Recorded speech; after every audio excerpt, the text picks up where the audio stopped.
Story. So I do like to read some articles on Substack, and I do like to read articles by Matt Taibbi, also Chris Hedges, Glenn Greenwald.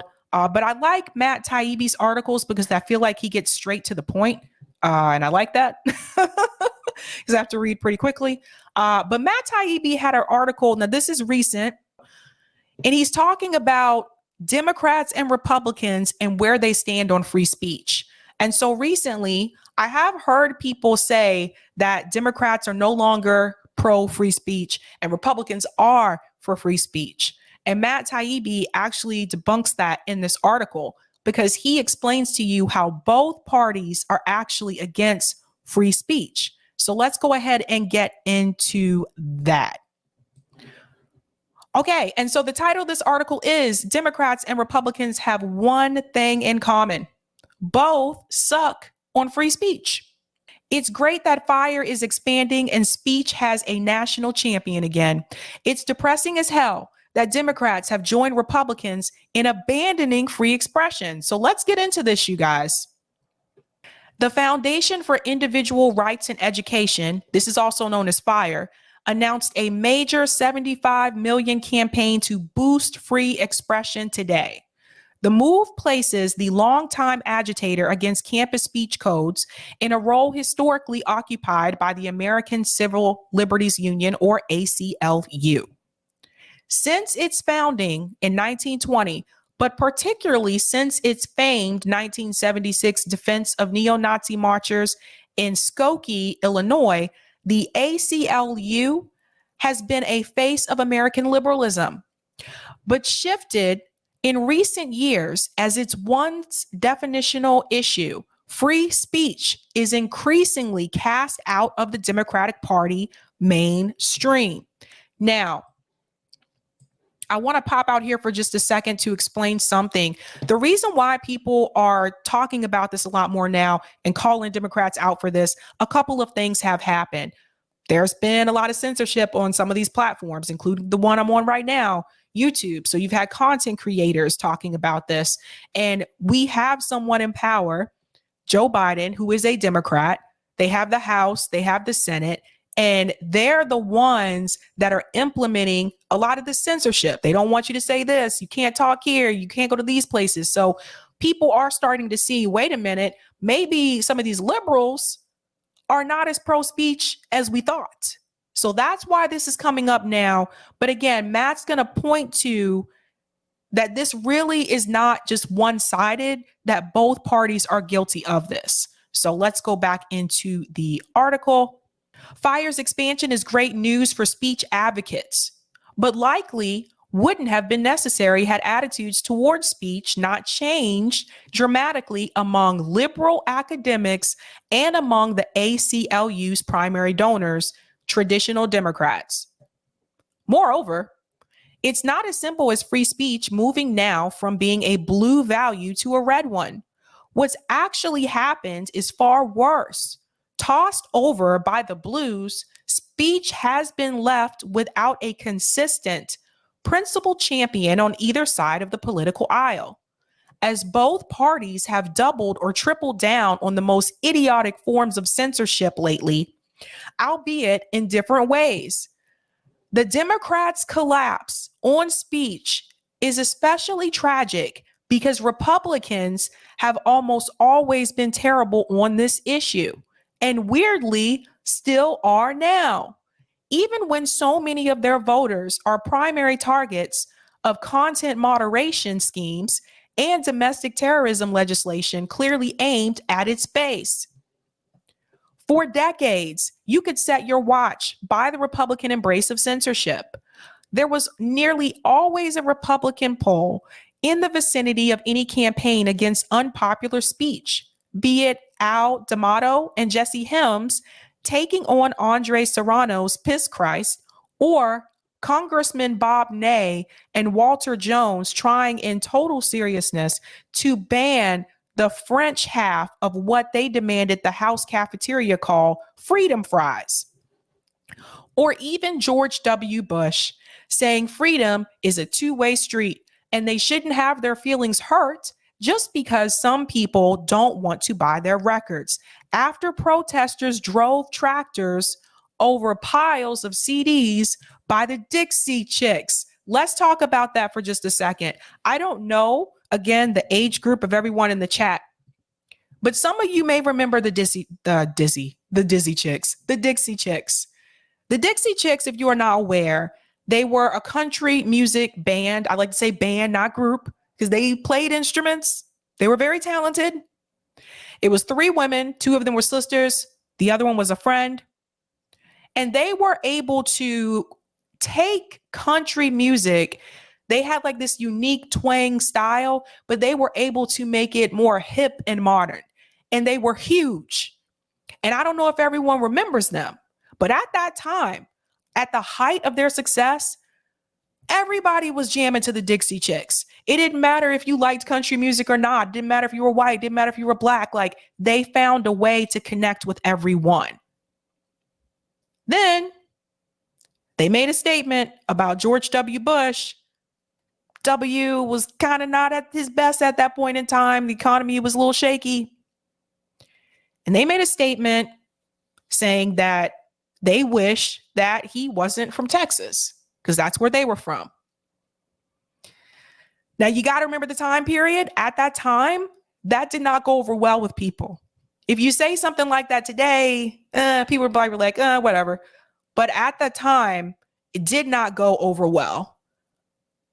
Not only did it not go over well with people, but people were calling to have them canceled. And I mean, really canceled, to the point where, like Matt mentioned in that article, people were running over their CDs.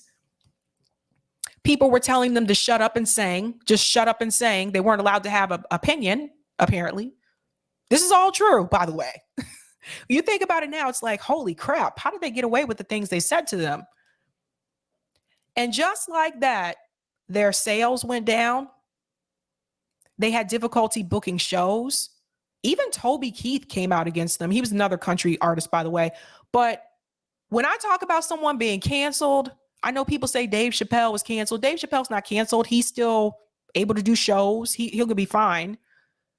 The Dixie Chicks were actually canceled. When I tell you they weren't able to book shows, they weren't able to book shows. This went on for a while.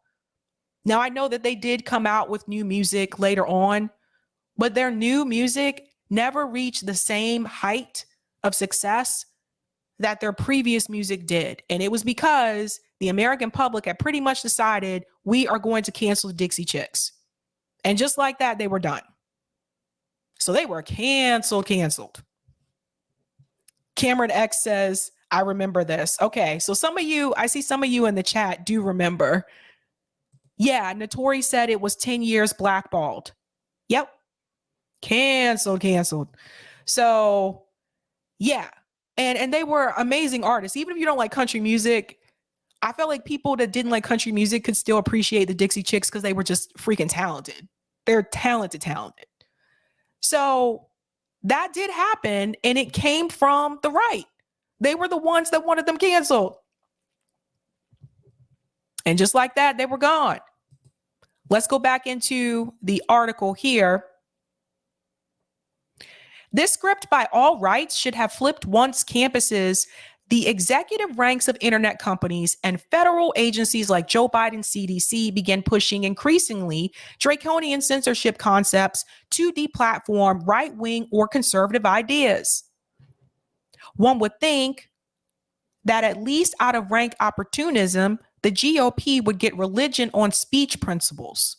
No such luck.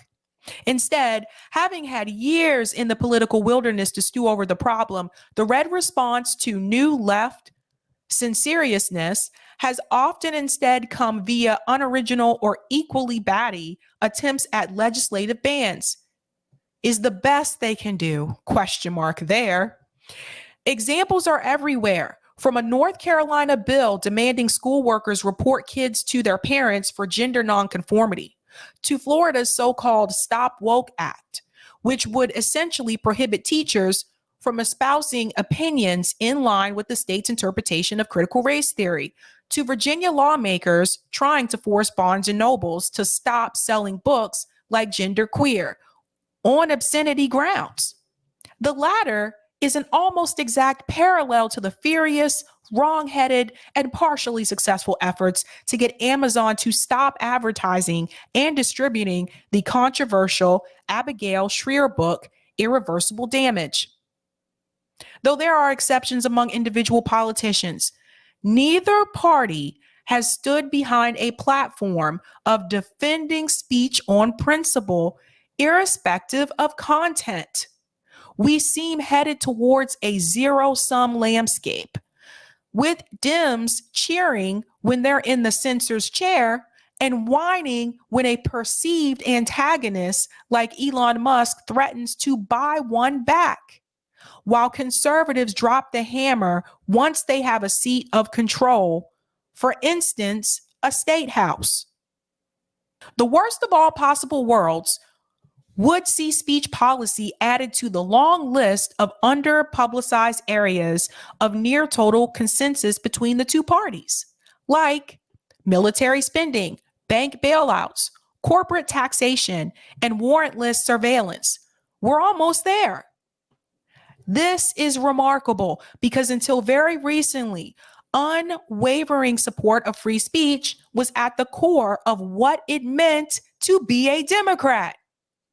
Not a leftist or a progressive radical, but specifically a Democrat in the broadest, most milquetoast sense of the word. Looking back, it's breathtaking to see how quickly the blue party turned all the way around on this issue. Let me come out for just a second. I hope you guys like listening to me read. Anywho, it's like we've gone backwards. Like free speech, the point that he's trying to point out in that article, that didn't used to be like a radical thing. That was a Democrat thing. If you were a Democrat, you were pro free speech. We don't have that anymore. But he also points out the fact that that doesn't mean, though, that the Republicans are now pro speech, although some of them I know have had those talking points recently, especially Ron DeSantis. But even with them, they're not really free speech, pro free speech either, because it seems like both parties are pro free speech about the issues that they approve of you to talk about. When it's issues that they don't want you to talk about, they're not free speech. That's really what it's about. What benefits them? What benefits the party? What benefits their narrative? And anything outside of that, they want to try to censor it. And it doesn't matter who's in office. Anything outside of that establishment narrative, nowadays, they want to censor it. So when you think about free speech and you think about censorship in this country, I feel like we're actually moving backwards. I feel like we had more freedom of speech before than we do now. That's the sad part. And especially now that there's more social media, there's so many tech companies, now they have really buckled down on that. Every other month is a new rule. I get these updates, these emails from YouTube. Every other month, we've updated our policy. We've updated our terms of service. I get the same thing from Google. Always changing things. There's certain things you can't talk about. I told you before, certain things I can't talk about on this platform. So we're not progressing when it comes to free speech. And I've said this before and I'll say it again. You don't have to agree with everything that people say, but they should have the right to be able to say it. They should have the right to be able to express themselves. And we've gotten to this point now with all these different types of censorship. People shouldn't have to go onto multiple platforms just because they want to talk about one particular issue, which a lot of the times I don't even think these issues are controversial, but YouTube will say that they are because it doesn't fit the establishment narrative. So this is something that we need to pay close attention to. So what I like about this article, I'm not going to read the entire article because then you're not going to read it. But what I like about this article is that he is telling you that both parties are not free speech. And so I'm glad that he's saying that because I have been hearing these words from people, and I do just want to express this.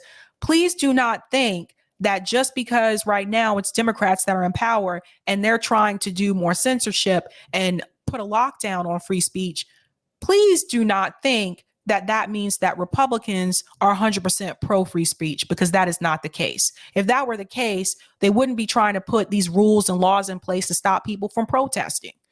So that's just something to think about. So that is from Matt Taibbi.